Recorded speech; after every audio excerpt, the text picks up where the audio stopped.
Գյուրջան Կասկադ, հասանելի բնակարաններ 65 ամիս մարման ժամկետով։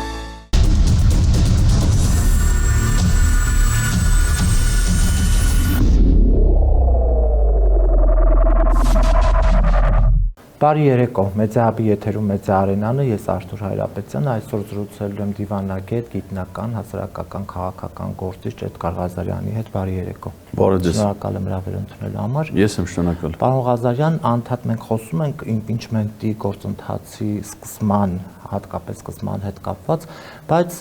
կարծես ընդդիմադիր դաշտը այդպես տեղից իրար չի գալիս, բայց այնուամենայնիվ նաև կուսակցությունները որպես այդպեսին, հանդես չեն գալիս։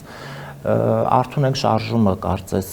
վերջի շրջանում ձևավորված շարժումը աջակցեց եւ փորձեց ձեզ հետ միասին ինչ-որ քայլեր ձեռնարկել եւ նաեւ որոշ քաղաքական գործիչների, ուզում հասկանալ ինչ process-ի մեջ է հիմա impeachment-ի գործընթացը եւ ինչ են փորձելու ստանալ։ Ցավոք սրտի այս պահին նման գործընթաց գոյություն չունի եւ ցավոք սրտի այդ գործընթացը չի էլ տեղի ունեցել երբևէ, երբ որ դրա հնարավորությունը կար դեռևս 2022 թվականի օգոստոսի 2-ից։ Որն է սրա էությունը։ Ուրեմն մեր երկիրը խորհրդարանական երկիր է եւ ազգային ժողովը ինքն է ձևավորում կառավարություն։ Ազգային ժողովը սահմանադրության պարտավորությունի վերահսկելու կառավարության գործունեությունը, վերահսկողության գործիքները տարբեր են, սկսած ազգային ժողով կառավարություն հարց ու պատասխանից, մինչև քննարկումներ, բյուջետային քննարկումներ, ծրագրի կատարման հաշվետվություն եւ այլն։ Եվ երբ որ անցնում է կառավարության պաշտոնավարման 1 տարին, այսինքն մինչև այդ հնարավոր չի գնահատել կառավարությունը արդյունավետ է գործել թե չէ, իսկ դա լրացել է Նիկոլ Փաշինյանի կառավարությունը 2022 թվականի օգոստոսի 2-ից, այդ պահից արդեն ազգային ժողովի վերահսկողական գործառույթների շրջանակներում, եթե բացասական է գնահատում կառավարության գործունեությունը, իրավունք ունի կառավարության անվստահություն հայտնելու ձևավորել նոր կառավարություն, այսինքն ազգային ժողովը մնում է, կառավարությունը փոխվում է, ձևավորում է այնպիսի կառավարություն, որը կատարի կառավարության գործունեության ծրագիրը։ Արդեն 1 տարի պաշտոնավարումից հետո պարզ է, որ Նիկոլ Փաշինյանը իր խոստումները չի կատարում, կառավարության գործունեության ծրագիրը չի կատարում, եւ նրանից իշխանությունից հեռացնելու միակ լեգիտիմ տարբերակը դա անվստահության գործընթացն է։ Ու ես 2022 թվականի օգոստոսի 23-ին, երբ որ որպես քաղաքացի նախաձեռնություն է ցուցաբերել Հանրապետության հրապարակում հանրահավաք հրավիրելու, տալով Նիկոլ Փաշինյանի իշխանությունից հեռացնելու բոլոր տեսական տարբերակներ, այսինքն ցանկություն ունեի նրա հետ հանդիպել, բացատրել նրան իր գործած մեղքերը, սխալները, որպեսզի նա հրաժարական տա։ Նա խուսափեց այդ հանդիպումից, նախապես ընդորում իմանալով որ կա հանրահավաք, մեկնել էր Գեղարքունիքի մարզ, Տավուշի մարզ եւ չէր վերադարձել, գիշերը անցկացրել ոչ թե Երևանի կառավարական ամառանոցում, այլ Սևանի։ Դրա մյուս պահանջը դատախազիներ ուղղված, այդ ժամանակ Արթուր Դավթյանն էր, որպեսզի նա վարույթ նախաձեռնի եւ կասեցվի նրա գործունեությունը, նա էլ իրեն դրսևորեց ոչ իր կարգավիճակին համապատասխան եւ կարծում եմ որ ժամանակը գա եւ նա իր արժանի պատիժը կստանա այդ անգործության համար։ Եվ երրորդ տարբերակը դա վարչապետին անվստահություն հայտնելն էր, որը կարող են անել ազգային ժողովի պատգամավորները։ Մենք դիմեցինք պատգամավորներին, որպեսզի նրանք սկսեն այդ գործընթացը իրենց համար նախընտրելի տեխնացու առաջադրելով եւ սկսելով։ Ցավոք սրտի մինչ օրս ազգային ժողովի 107 պատգամավորներից եւ ոչ մեկը չի նախաձեռնել նման գործընթաց։ Իսկ ինչա տեղի ունեցել ցենք 2022-ի օգոստոսի 23-ից հետո։ Տեղել է օգոստոսի 31-ի Նիկոլ Փաշինյանի, Իլհամ Ալիև, Շարլ Միշել հերթական հանդիպումը։ Ես շատ մեծ հույս ունեի, որ պատգամավորները նախաձեռնություն կսկսեն անմիջապես, եւ թույլ չեն տա, որ Նիկոլ Փաշինյանը գնա օգոստոսի 31-ի հանդիպման, դա կարող 2 օրում ավարտվի այդ գործընթացը։ Բայց նա գնաց այդ հանդիպման, դրանից հետո եղավ սեպտեմբերի պատերազմը, ադրբեջանական ագրեսիան Հայաստանի դեմ, որի արդյունքներով, որի ճնշման տակ հոկտեմբերի 6-ին Պրահայում Նիկոլ Փաշինյանը նորից հանդիպեց Ալիևին, Արցախը ճանաչեց Ադրբեջանի կազմում, դրանից հետո դեկտեմբերին սկսեց Արցախի շրջափակումը, ոչ պաշտոնական, այդ բնապահպան կոչվող կենդանատեսակների կողմից, իսկ 23 թվականի ապրիլի 23-ից արդեն Հակարի կամրջում ադրբեջանական անցակետ տեղադրելով պաշտոնական շրջափակում եղավ։ Էլի ոչ մի գործընթաց չսկսվեց։ Այնուհետև 23 թվականին եղավ Արցախյան ագրեսիան, նկատի ունեմ Արցախի դեմ ադրբեջանական ագրեսիան, ցեղասպանությունը, բռնի տեղահանությունը, տասնյակ հազարավոր մարդիկ հավաքվեցին Հանրապետության հրապարակում, ստեղծվեց անհասկանալի կերպով ինքնահարճակ ազգային կոմիտե, որի կազմում էին ազգային ժողովի պատիվ ունեմ խմբակցության ղեկավար Հայկ Մամիջանյանը եւ Հայաստան խմբակցությունից падգամավոր Դիմադրության շարժման ուրեմն համակարգող Իշխան Սաղաթելյանը, որոնք падգամավորներ են, բայց այդ ժամանակ էլ երբ որ ժողովուրդը փողոցում կանգնած էր, նրանք չսկսեցին անվստահության գործընթացը, դեպ չէին սկսել նաեւ 22 թվականի սեպտեմբերի 15-ին, երբ որ տասնյակ հազարավոր մարդիկ հավաքվեցին ազգային ժողովի մուտքի մոտ։ Դրանից հետո եղավ Տավուշ հանուն հայրենիքի շարժումը, սրբազան պայքարը, որը մայիսի 9-ին իր կուլմինացիոն կետին հասավ, տասնյակ հազարավոր մարդիկ վերստին հավաքվեցին Հանրապետության հրապարակում, էլի հրաժարականի պահանջը Բագրատ Սրբազանի ներկայացրած Փաշինյանը չկատարեց, Բագրատ Սրբազանն էլ ասաց, որ քննի լուծումը դա անվստահությունն է, կրկին падգամավորները չնախաձեռնեցին անվստահության գործընթաց։ Եվ ես ճիշտ ասած չեմ կարող հասկանամ, ես լսել եմ իրանց որոշ падգամավորների, ոչ բոլորն են խոսում այդ մասին, այսինքն մի քանիսն են ընդամենը որ փորձում են պարզաբանել, բացատրություններ են տալի, որոնք անկեղծ ասած նույնիսկ լուրջ չի կարելի դրանց վերաբերել, որտեղ այդ բացատրություններից մեկն է, որ ԿՊ-ականները շատ են եւ նրանք դեմ կլինեն, այսինքն եթե դու գործընթացը չեք սկսե, եթե դու հələ որ դուք եք դեմ,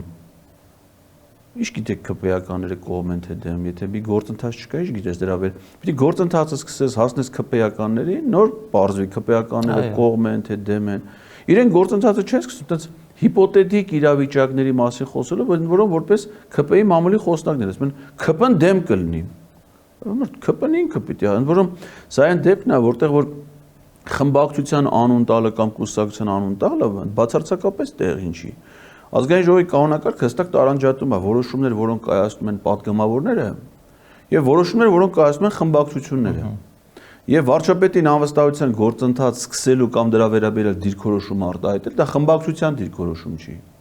Դա ամեն մի падգամավորի անհատական դիրքորոշումը։ Օրինակ խմբակցությունները կարող են առաջադրել վարչապետի տեխնազու, թե վարչապետը ինքն է հրաժարական տվել կամ մեռել է։ Ասենք եթե հիմա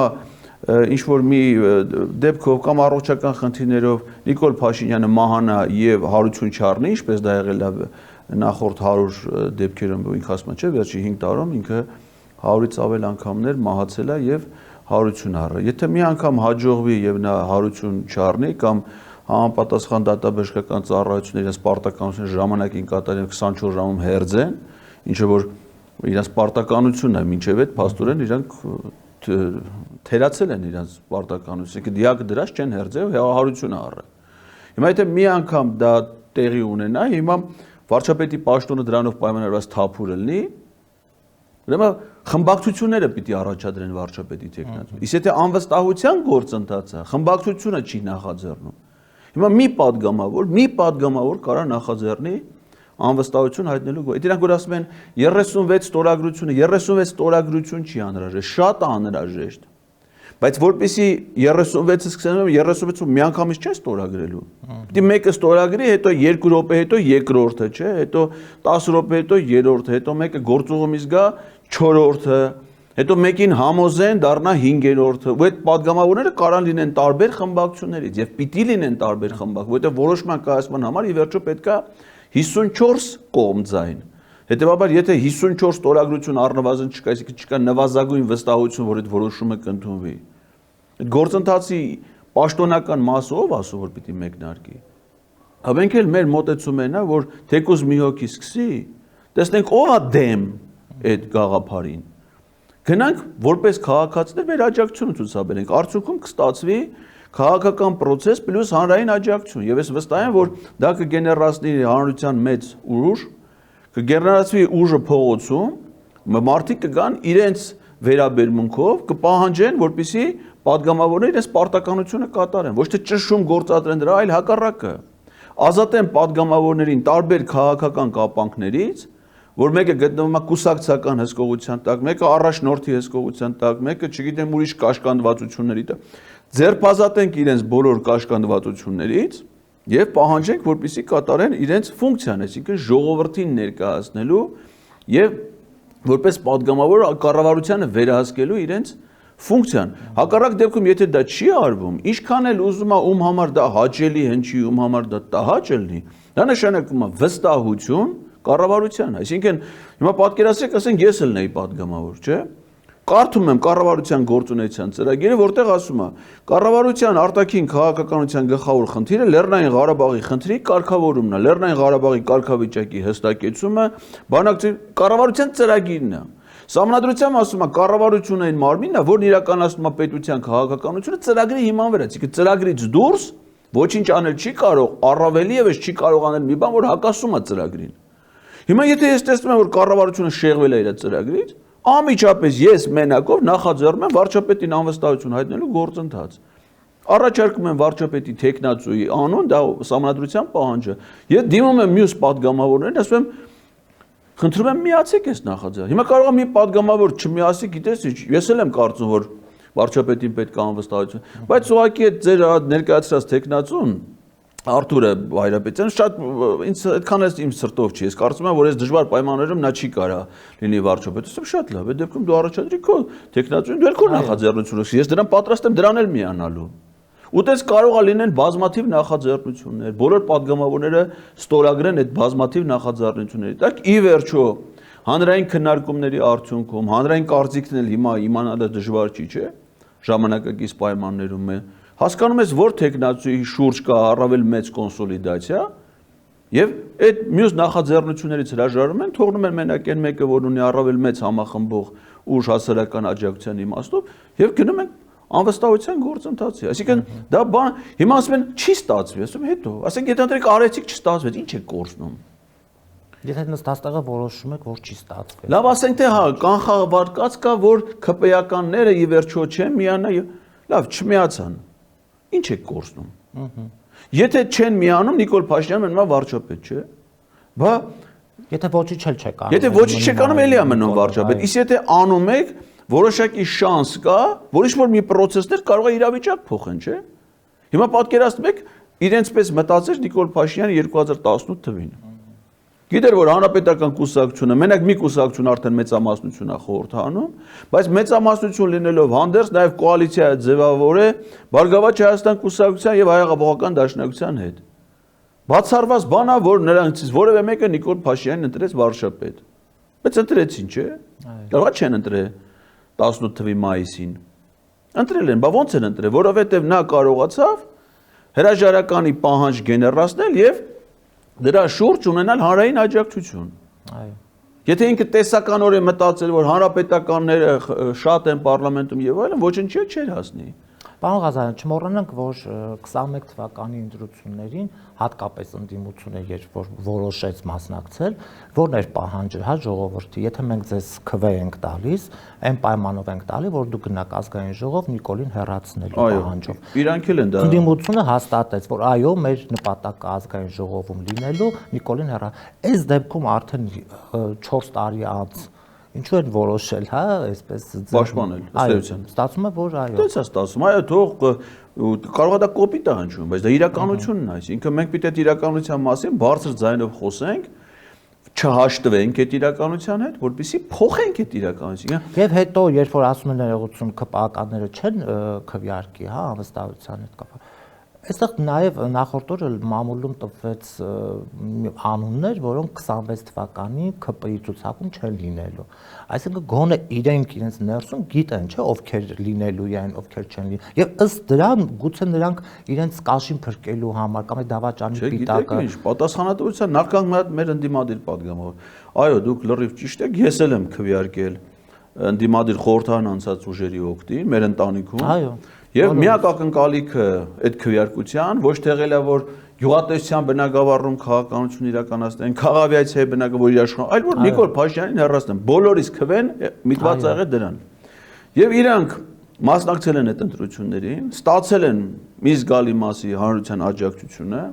եւ այդ ընտրությունները եղել է խայտառակ ընտրություն, ասենք կեղծված իրենց բնույթով, վարչական ռեսուրսի չարաշահումով։ Հենց ինքը Նիկոլ Փաշինյանը իրավունք չուներ վարչապետի պաշտոնում, հրաժարական տված վարչապետը որպես վարչապետ մասնակցել ընտրություններին։ Եվ մնար Դաչայում այդպես։ Բայց բողոքարկվեց այդ ընտրությունների արդյունքների դեպ եւ Հայաստան դաշինքն է բողոքարկել եւ պատիվ ունեմ սահմանադրական դատան, այսինքն նշանակում է իրանք էլ են ընդունել, որ դա ապօրինի ընտրություն է, հակառակ դեպքում չի պիտի բողոքարկի, ինչ։ Եվս երկու ուր Զարթոն կուսակցությունը եւ Նարտակ Գալստյանի գլխավորած կուսակցությունը բողոքարկել են դա սա։ Լավ, Հետո երբ որ ՍԴ-ն ի վերջո ամփոփող թողեց ԿՀ-ի որոշումը, իրենք որոշեցին, իրենք կարող են հրաժարվել մանդատներ ստանալուց, չէ՞։ Ասեն կեղծված ընտրություն է,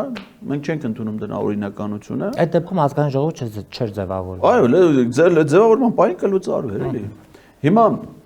Կարեն ասեն ոչ լեգիտիմ մարմին է, որովհետև անօրինական ընտրություններ հրաժարվեին մանդատներից, բայց իրենք որոշում կայացրեցին, որ ստանան մանդատներ, այսինքն լեգիտիմացնել այդ ընտրությունները եւ հաշտվել եւ ԿՀ-ի որոշման հետ եւ ՍԴ-ի որոշման հետ, մեզ տվեցին հետեւյալ բացատրությունը։ Միակ բանը, որի համար մենք գնում ենք այդ որոշմանը,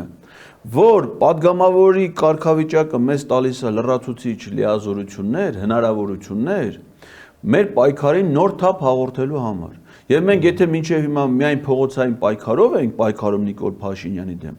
այդ դեպքում մենք իրականացնենք կոմբինացված գործողություններ, փողոցային պայքարին կհամադրենք պարլամենտի падգամավորների լիազորություններից բխող գործողություններով։ Դա էր արդարացումը։ Հիմա ոչ փողոցային պայքար կա, падգամավորի կարգավիճակն նախատեսում է վարչապետին անվստահություն այդ չեն հայտնում։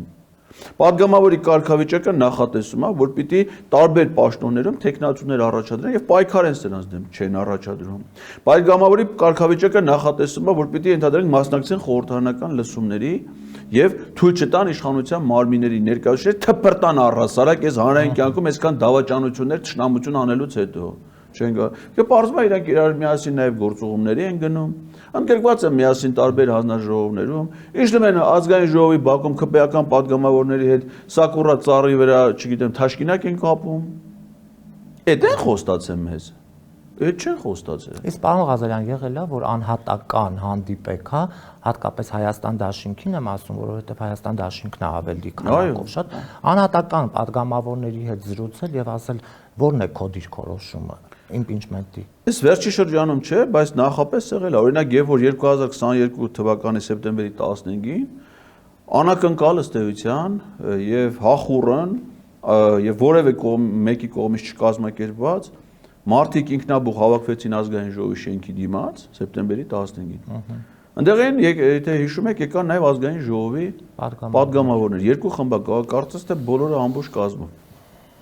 Եվ այդ ժամանակ առաջարկություն ունեցել, շատերը այդ ժամանակ հիշում են ինձ, Կարին Տոնոյանին, ասում են Էդգար Ղազյանը ելույթ ունեցավ, Կարին Տոնոյանը ասեց, ոչ մեկ չի ուզում հիշի, որ այդ նույն օրը այդ հարտակից ելույթ ունեցել Հայաստան խմբակցության ղեկավար Սեյրան Օհանյանը, Դիմադրության շարժման համակարգող Հայաստան խմբակցության падգամավոր Իշխան Սաղաթելյանը, Հայաստան խմբակցության падգամավոր Գեգամ Նազարյանը, Հայաստան խմբակցության падգամավոր Արամ Վարդևանյանը, պատիվ ունեմ խմբակցության ղեկավար Հայկ Մամիջանյանը ելույթներ են ունեցել։ Հետո ինչ են արել, ասեցին մենք գնում ենք ազգային ժողովի շենք, որպեսզի սկսենք անվստահություն հայտնելու գործընթաց։ Ես հիշում եմ վարչապետի անուն պետք է իրանք։ Այո, գնացին շենք, լույսերը վառ, բոլորիս աչքի առաջ գիշերով մոտ գործեցին ազգային ժողովի շենք եւ որոշ ժամ հետո հարթակ վերադարձավ կրկին Արամ Վարդևանյանը, ժամանակ Հայաստան խմբակցության падգամավոր էր եւ հայտարարեց, որ իրենք սկսել են վարչապետին անվստահություն հայտնելու գործընթաց եւ հայտարարեց, որ այն падգամավորների անունները, ում ստորագրությունները արդեն դրված են։ Այո։ Իսկ վարչապետին անվստահություն հայտնելու գործընթացի սահմանադրական պահանջը վարչապետի տեխնացու էր։ Եվ ես ներքևից կանգնած հարցրեցի, իսկ ով է վարչապետի տեխնացուն։ Պարզվեց չկա վարչապետ, այսինքն իրենք անվստահության գործընթաց չեն սկսել։ Չգիտեմ ինչ թղթի տակ են ստորագրել, այդ թղթը չեմ տեսել, բայց որ վարչապետին անվստահության գործընթաց չեն սկսել, դա հաստատ է, բայց մարդկանց ասեցին, որ սկսել են։ Այսինքն ժողովրդին ցրելու միջոց էր դա։ Արդյունքում մարդիկ, այսինքն եթե մարդիկ բամանանք փողոցին, բայց ասում են մարդկանց ճամփեցին դու, բայց մարդիկ տնից են եկել, տուն պիտի գնան։ Բայց պիտի հասկանան, եկել էին այդ նպատակով, չէ, վարչապետին հեռացնելու։ Դուք էլ որպես падգամավոր ունեք այդ հնարավորությունը չեք օգտվել։ Դրանից հետո ես առիթ եղել է քննարկել, ասում ինչի՞ այդ ժամանակ չես, ասում այդ մարդիկ, որ հավաքվել էին, մեր կոչով չէին եկել։ Մեր կողմից կառավարվող չէր, մենք չգիտենք այդ մարդիկ ով են, ինչի են եկել, իսկապես դա էր իրանց պահանջը եւ շատ լավ։ 2023 թվականի սեպտեմբերի 19-ը ինքնաբուխ հավաք հանրապետության հրապարակում։ Այդ ազգային կոմիտե կոչված ինքնահռչակ մարմնում երկու падգամավոր, երկու տարբեր խմբակցություններից։ Մարդիկ կանգնած են փողոցում։ Պարզա որ այդ իրավիճակը Արցախը ճշնամուն հանձնելու Արցախի շրջափակման ցեղասպանության մեղավորը Նիկոլ Փաշինյանն է։ Մարդիկ էլ փողոցում կանգնած են պատրաստ աջակցություն ցուցաբերել։ Հարթակի մարդիկ էլ այդ ազգային կոմիտեի 5 անդամներն են։ Ինչի՞ չեն սկսում անվստահության գործընթացը։ Չեմ հասկանում։ Հետո գալիս է 2024 թվական, Տաղուշը ճշտամուն հանձնելու եւ Տաղուշը անուն հայրենիքի շարժում։ Բագրատ Սրբազանը մայիսի 4-ին Կիրանցից շարժվել է Երևան եւ ասել է, որ մայիսի 9-ին գտնելու է Հանրապետության հրապարակում։ Այսինքն դե անակնկալ չկա։ Պարզա թե ով է շարժման առաջնորդը։ Շարժման առաջնորդին իրան զորակցություն են հայտնել երկու խմբակցություններ առնվազն։ Նրանց падգամավորների մի մասը այդ երթի մասնակիցներ են։ Այսինքն անակնկալ չի կազմակերպիչնով, ում շուրջ են համախմբվել, որ ամսաթվով երբ ալնելու։ Դրանից առաջ Իշխան Սաղաթելյանը գրառում անում Facebook-ում, ասում մենք ցանկացած պահի կարանք սկսենք անվստահություն հայտնելու գործընթաց, միայն թե փողոցում ունենանք աջակցություն։ Մայիսին Բագրատ Սրբազանը գալիս է փողոցում հսկայական աջակցություն, ասում սկսեք անվստահություն չեն սկսում։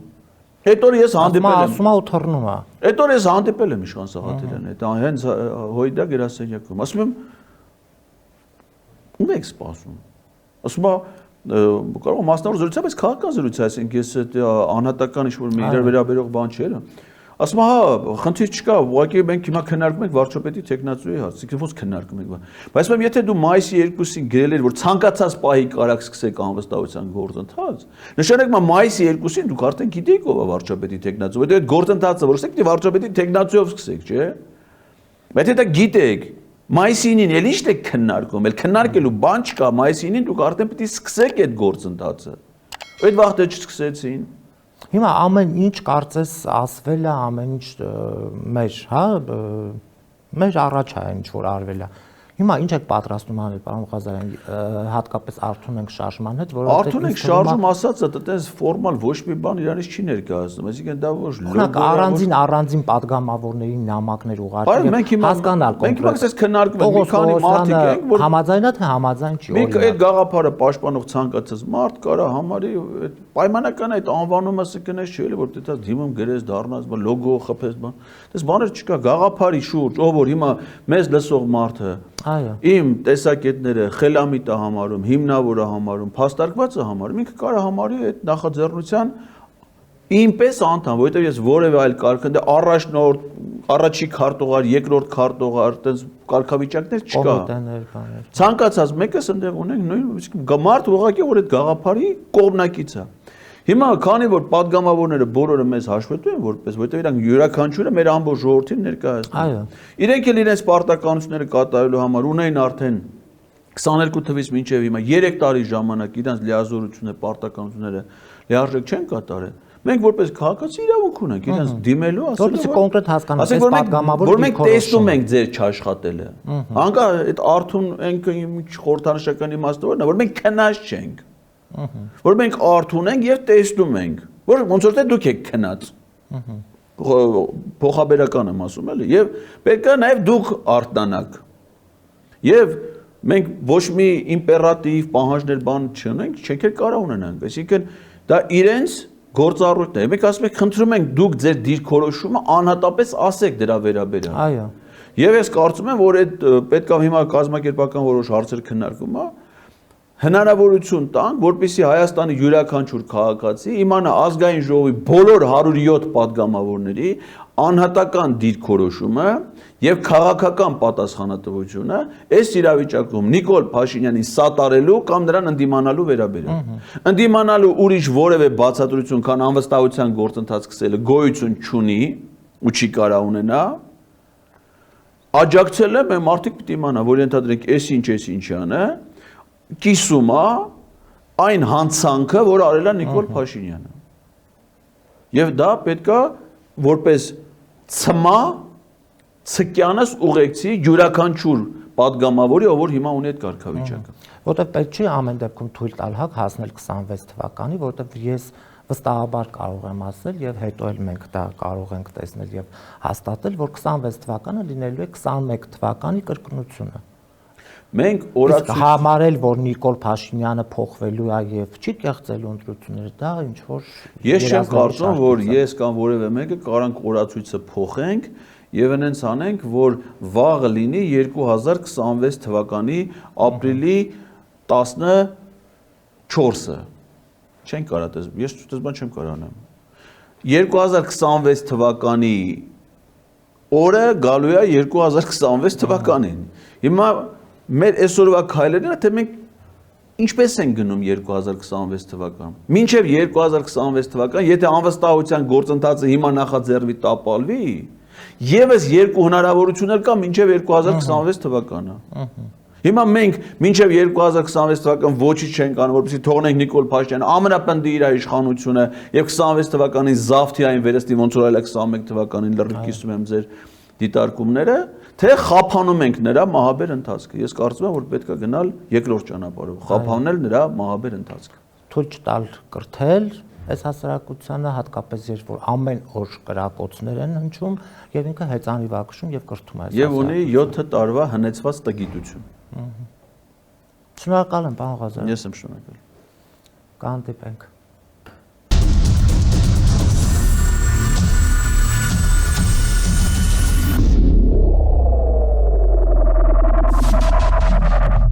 Գյուրջան Կասկադ, հասանելի բնակարաններ 65 ամիս մարման ժամկետով։